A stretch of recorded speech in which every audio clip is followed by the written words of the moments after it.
All right, jumping right into it, let's tackle brachioplasty, that arm contouring procedure. We're focusing on what you need for your FRCS plastic surgery exam. Yeah, and that means knowing not just the how-to, but really the why behind all the choices we make as surgeons, from patient selection to the best surgical approach for each case. Okay, so first up, gotta have that solid anatomical foundation, right? Mm. Something that often trips people up is how the fat is distributed in the arm. Right, right. Most of it is posterior and inferior. You won't find much medially. And of course, we can't forget those fascial systems. The superficial and longitudinal ones, they support the skin and fat. How they are really determines how much betosis we're dealing with. Absolutely. And neither of them are immune to aging or those weight fluctuations. That's when we see the, what do they call it? The bat wing. Exactly. And that brings us to the deep fascial system, which is like a no-go zone during surgery. Absolutely off limits. That's where those important neurovascular bundles are. You damage those, you're looking at some serious complications. And speaking of nerves, we've got to protect that medial antebrachial cutaneous nerve, the MEBC. It's easy to injure, even though it runs superficially. Any tips for avoiding that? Well, knowing its course is critical. For the exam, and in practice too, of course, the MABC pierces that deep fascia about 14 centimeters proximal to the medial epicondyle.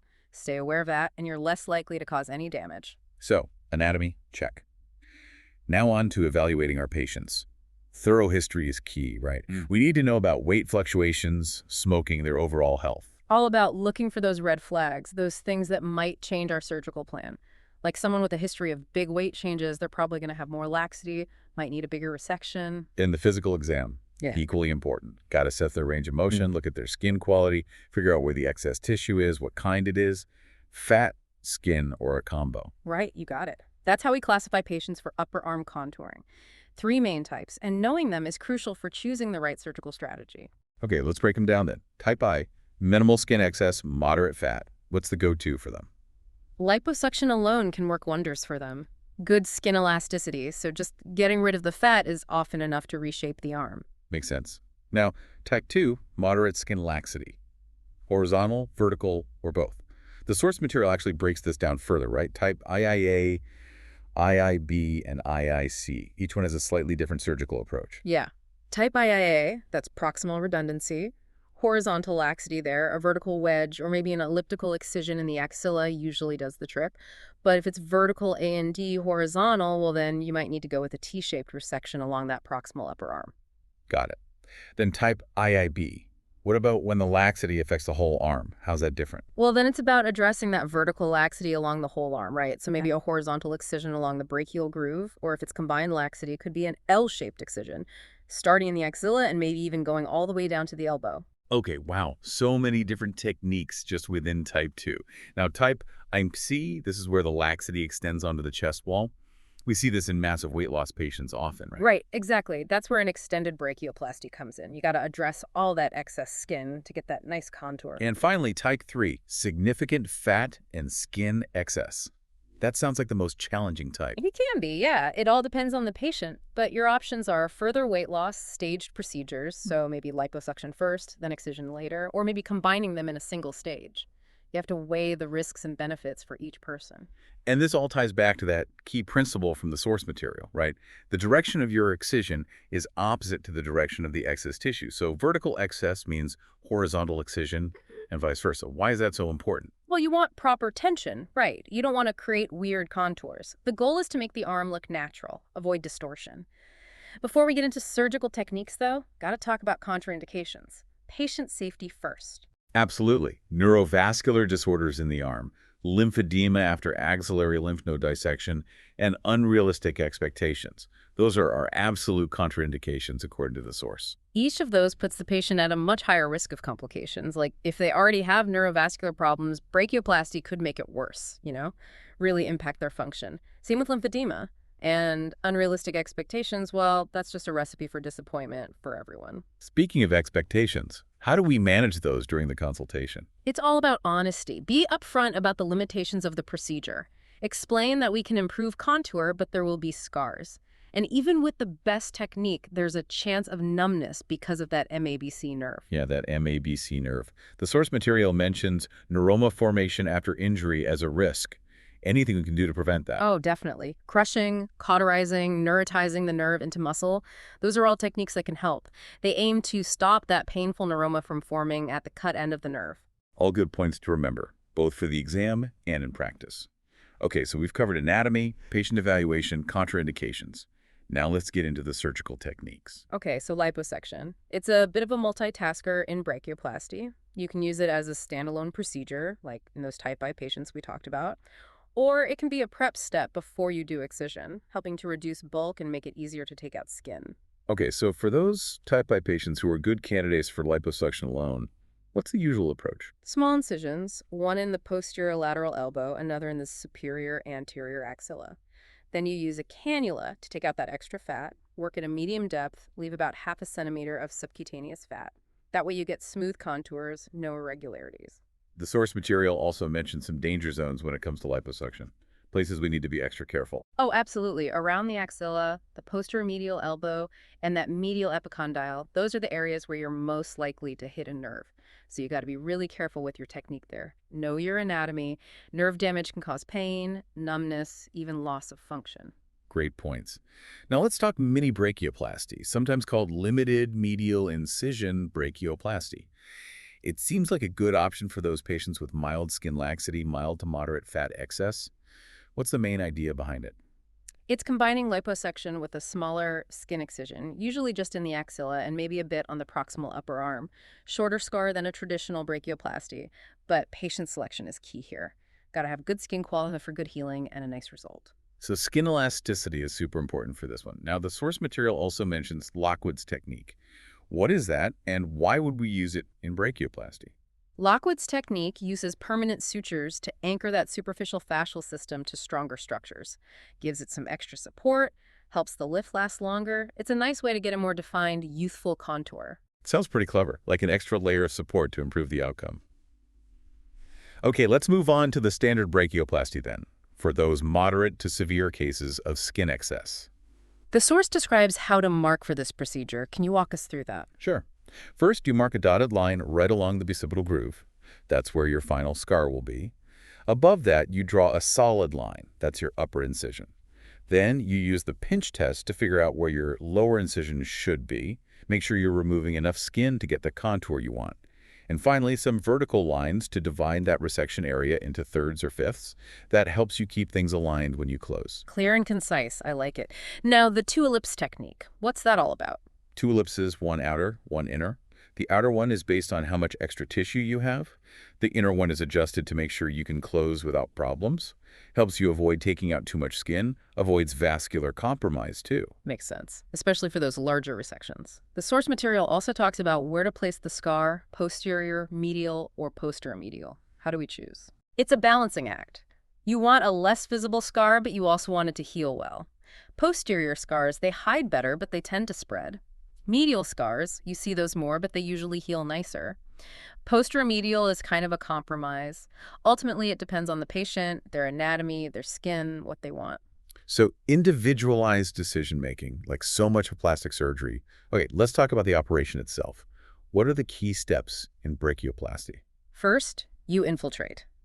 Use a wetting solution, even if you're not doing liposuction. Helps reduce bleeding, makes it easier to dissect. If you're doing liposuction, that's next.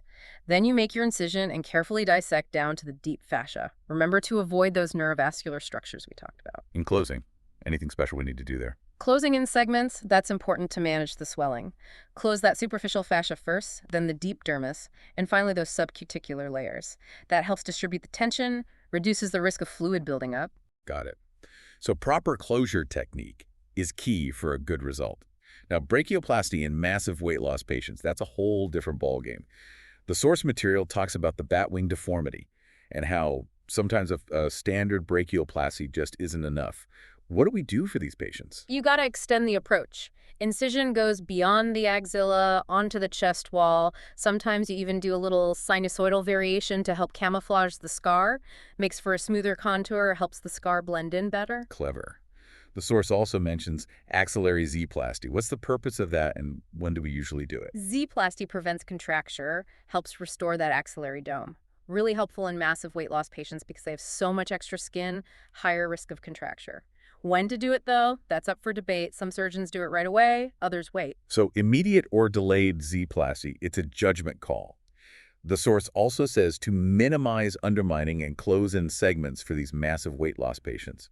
Why is that so important? These patients often have tissue that's not in the best shape, higher risk of seroma, problems with healing. Minimizing undermining reduces the space where fluid can collect.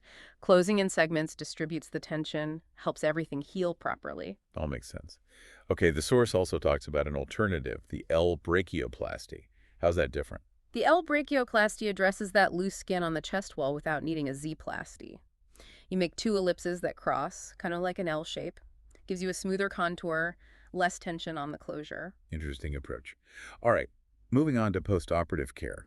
What are the key things we need to do to ensure good healing and avoid complications? Post-op care is super important. We usually use ACE wraps for at least 2 days to keep the swelling down. Might switch to a surgical sleeve or a vest after that for more support. Gabapentin can help with nerve pain, which is pretty common after brachioplasty. The source material also lists potential complications: seroma, hematoma, infection, lymphocele, numbness, nerve pain, and wound adhesions, especially in the axilla. What do we do if we see these? You want to catch them early and manage them right away? For seromas, usually multiple aspirations do the trick. Persistent lymphocele, though, you might need to marsupialize it. Painful neuromas, that's when surgery might be needed. And of course, any sign of infection needs to be treated aggressively. Antibiotics, maybe even surgical debridement. Important stuff. All right, any final pearls of wisdom for our listeners as they prepare for their FRCS plastic surgery exam? Brachioplasty, it's a multifaceted procedure. You got to know your anatomy, be meticulous with your technique, and choose the right patients. Master those things, and you'll be well on your way to acing that exam, and more importantly, being a great surgeon. Great advice. We've covered a lot of ground, from the nitty-gritty of anatomy to all the different surgical techniques and how to manage these patients. Hopefully everyone listening feels a bit more prepared to tackle those brachioplasty questions on their FRCS exam. Okay, so moving on from arms, let's talk about breast reconstruction. It's a big topic, lots of different techniques and things to consider for our patients, all of which could show up on the FRCS exam. Absolutely. It's challenging, but really rewarding, too. You need a solid understanding of the technical side of things, and how to provide good patient-centered care. That's so important. We can't forget the psychological impact of breast cancer and mastectomy. Yeah. So even before we get into the different techniques, let's talk about patient assessment. What are the big things we need to consider? Well, you got to look at their overall health, their medical history, their body type, and of course what they want, what their goals are. Breast reconstruction isn't a one-size-fits-all kind of thing. Right. Every patient's journey is different. Their reasons for wanting reconstruction are going to vary. Some might be all about symmetry, others might want sensation back, or maybe they just want to feel good in their own skin again. Exactly. And we need to be able to guide them through the options, make sure they understand the risks and benefits of each one. Shared decision-making, that's key for a good outcome. Okay, so let's talk about those options. Starting with implants. What are the pros and cons? Implants, they're pretty straightforward, relatively quick to do. The procedure itself is less complex usually, and recovery is often faster compared to autologous reconstruction. But there are downsides, of course. The source material mentions capsular contracture, implant malposition, infection. Are there any particular things about a patient that might make them more likely to have these complications? Oh yeah, definitely. Smokers, diabetics, patients who've had radiation, they're all going to have more trouble healing, higher risk of problems. Yeah. Got to do a really good medical history, talk about these risks with the patient beforehand. And that brings up radiation therapy, how that affects reconstruction. What does radiation do to the tissues? And what do we need to think about in those cases? Radiation, it damages blood vessels, makes the tissues less elastic. Healing is harder, more complications. So if a patient has had radiation, sometimes we need to wait, let things recover a bit before we do reconstruction. So timing is key in those cases. Let's talk about choosing implants. What are the main types and what factors help us decide? You've got your saline and your silicone implants. Saline, they're filled with salt water, basically. Silicone, they have that cohesive gel inside. Which one you use depends on a few things: the patient's anatomy, what size and shape they want, and their personal preference. And placement. Where do we put these implants? The source material talks about subglandular, subpectoral, and dual plane techniques. What's the difference and how do we choose? Subglandular, you're putting the implant right under the breast gland. Easier to do, but you might see more rippling, especially if the patient doesn't have a lot of breast tissue. Yeah. Subpectoral, you're putting it under the pectoralis major muscle. Covers the implant better, less rippling, but it's a more difficult surgery, and recovery can be a bit tougher. Dual plane, it's kind of a combination, trying to get the best of both worlds. Interesting. And what about cellular dermal matrices, ADMs? The source material talks about those. What are they, and how are they used in reconstruction? ADMs, they're like scaffolds, made from human or animal tissue. They give the implant some extra support, help create a more natural shape, and they might reduce the risk of things like capsular contracture. Sounds like they've really changed the game for implant reconstruction. But the source also mentions risks with ADMs, like infection and seroma. How do we weigh the pros and cons? It comes down to choosing the right patients, using good technique. You want to make sure the patient will actually benefit from an ADM, and then do everything you can to prevent complications. Okay, so moving on to autologous reconstruction. That's using the patient's own tissue, right? What's the advantage there compared to implants? Autologous reconstruction, it feels more natural, looks more natural, no foreign material in the body, and patients tend to be happier with it in the long run. Plus, it ages more naturally. The source material describes all these different flaps for autologous reconstruction, each with its own blood supply and characteristics. Can you give us a rundown of the most common ones? Well, the TRAM flap, that's a popular one, stands for transverse rectus abdominis myocutaneous flap. You take tissue from the lower abdomen skin, fat, muscle, and use it to make the new breast. And the source material says you can do a tram flap as either a pedicled flap or a free flap. What's the difference, and how do we choose? Pedicled flap, the tissue stays attached to its original blood supply. Free flap, you detach it completely and then reconnect it to blood vessels in the chest using microsurgery. Which one you choose depends on the patient's anatomy, how big the defect is, where it is, and your own comfort level with the techniques. So there's a lot to consider. What about the DPA flap? Deep inferior epigastric perforator flap. How's that different from the tram? The DP flap, it's like the tram, but you leave the abdominal muscles alone. So patients might recover faster, less weakness afterwards. Instead of taking the whole rectus muscle, you carefully separate it. Just take the skin, fat, and blood vessels. Sounds like a big plus for patients, especially those who are worried about their core strength. There's also the SGAP flap, right? Superior gluteal artery perforator flap. When would we use that one? SGAP flap, that's when you use tissue from the buttock to rebuild the breast. Good option if the patient doesn't have enough abdominal tissue for a tram or DAPE, or if they don't want a scar on their abdomen. So many options. It seems like choosing the right flap is a really individualized decision. Got to think about the patient's anatomy, how much tissue they have, what they want, what their goals are. It's a conversation, really, a collaboration between the surgeon and the patient. And it's not just about picking the flap. We have to shape that breast mound, make a nipple and areola that look natural, and watch out for any complications. What are the key things to keep in mind for all of that? Shaping the breast, you want to carefully sculpt that transferred tissue, make sure the size, shape, and symmetry are right. Nipple reconstruction, you can use skin grafts, tattooing, different techniques. And of course, like any surgery, you got to be on the lookout for complications. Seroma, hematoma, infection, flap necrosis. So many things to think about to get a good result. Any final advice for our listeners who are studying for their FRCS exam? Breast reconstruction, it's complex, there's a lot to it. To do well on the exam, you need a good grasp of the anatomy, the different options for reconstruction, the potential complications, and how to put the patient at the center of your care. Great advice. Breast reconstruction is truly an art and a science, and you got to master both. All right, let's take a deep breath and move on to another challenging but essential topic for the FRCS exam. Hand surgery. Okay, let's move on from the upper body and head down to the lower body. Specifically, abdominoplasty and thigh lifts. These are getting more and more popular, especially after massive weight loss, as patients want to get rid of that extra skin and reshape their bodies. So how does the anatomy of the abdominal wall and thighs affect our surgical approach? Well, you got to really understand the layers, the muscle, the fascia, the fat, and how things like age, pregnancy, weight changes, how all that affects those layers. That's key for a good outcome. The skin quality too, right? Yeah. You have to assess that. How much laxity is there? How elastic is the skin? That plays a big role in deciding what technique to use. Oh, absolutely. We need to know how well that skin will retract, how it'll adapt to the new shape after surgery. That helps us figure out how much to remove and what the final result will look like. Okay, so abdominoplasty first. The source material describes the classic technique, the big incision from hip to hip. What are the main steps in that procedure? Classic abdominoplasty. You're removing skin and fat from the lower abdomen, tightening those abdominal muscles, and moving the belly button. It's a pretty big operation to get that flatter, more contoured tummy. And there are variations, right? Mini abdominoplasties, extended abdominoplasties. When would we choose one over the other? A mini abdominoplasty, that's for smaller problems, just below the belly button. Shorter incision, just focusing on the lower abdomen. Extended abdominoplasty, that's for bigger problems, more skin and fat, maybe going up the sides and back.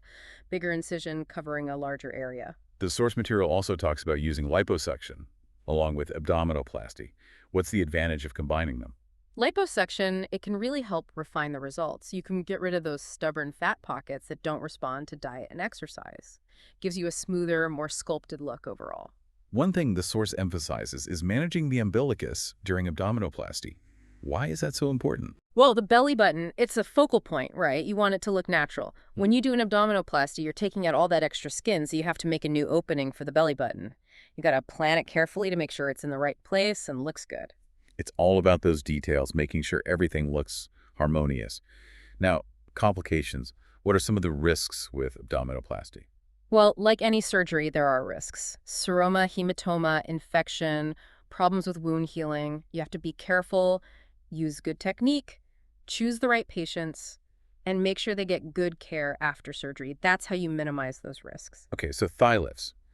The source describes different techniques depending on where the problem is, how much extra skin there is. Can you walk us through those? Sure. Thigh lifts, you're tailoring them to the specific area. Medial thigh lift, that's for the inner thighs. Lateral thigh lift, that's for the outer thighs. Spiral thigh lift, that's when it goes all the way around. And a vertical thigh lift, that's for more extreme cases, from the groin down to the knee. And just like with abdominoplasty, we can use liposuction with a thigh lift, right? What does that add? It can really make a difference. Liposuction gets rid of that extra fat, gives you a smoother, more contoured result, really enhances the look of the thighs. The source material makes a point about scar placement in thigh lifts.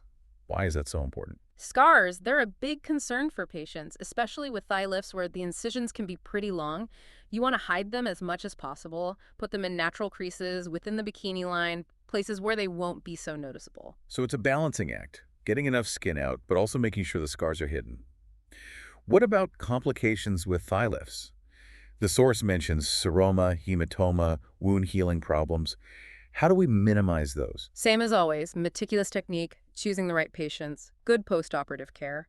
And you have to talk to the patient beforehand, be honest about the risks, make sure they understand what's involved. Okay, so that's body contouring.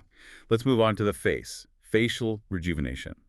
This is an area where you need a deep understanding of anatomy, how the face ages, and all the different techniques, surgical and non-surgical. It's an art and a science, facial rejuvenation. You want to make the face look younger, fresher, but you don't want to erase their features, their individuality. The source material talks about how aging affects more than just the skin, the fat, the muscle, the bone structure too. Wrinkles, they're just part of it. You lose volume, things start to sag, the bones change shape. You got to address all of that to get a really good result. And there's so many ways to do that. Botox, fillers, facelifts, brow lifts.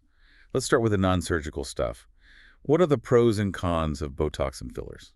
Botox, that's botulinum toxin. It blocks the signals from the nerves to the muscles, so the muscles relax. That softens those wrinkles that you get from making expressions. It's really good for those dynamic wrinkles, like frown lines, crow's feet. Fillers, they replace volume, plump things up, like cheeks, lips, temples. They give you a more immediate result, less downtime. So Botox is for muscle activity, fillers are for volume loss. Got it. Now, what about surgery? When would we consider a facelift or a brow lift? Facelifts or rhytidectomies, they're for more advanced aging. Sagging skin, jowls, deep wrinkles. You're lifting and repositioning the skin and tissues to get a smoother, more youthful look.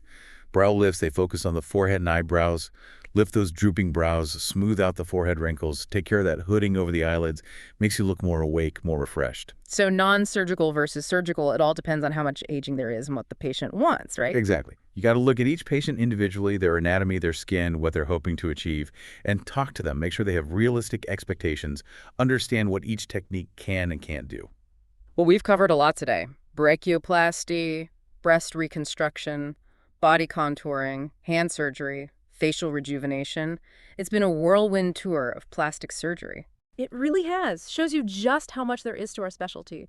And remember, The FRCS exam, it's just the beginning. Being a plastic surgeon, it's a lifelong journey of learning, improving your skills, taking care of your patients. That's a great way to put it. To all our listeners out there who are studying for their FRCS plastic surgery exams, just remember, hard work, dedication, and a real passion for what we do, that's what it takes. We wish you all the best on your exams and in your careers. Keep learning, keep pushing yourselves to be the best you can be, and never forget how lucky we are to do what we do.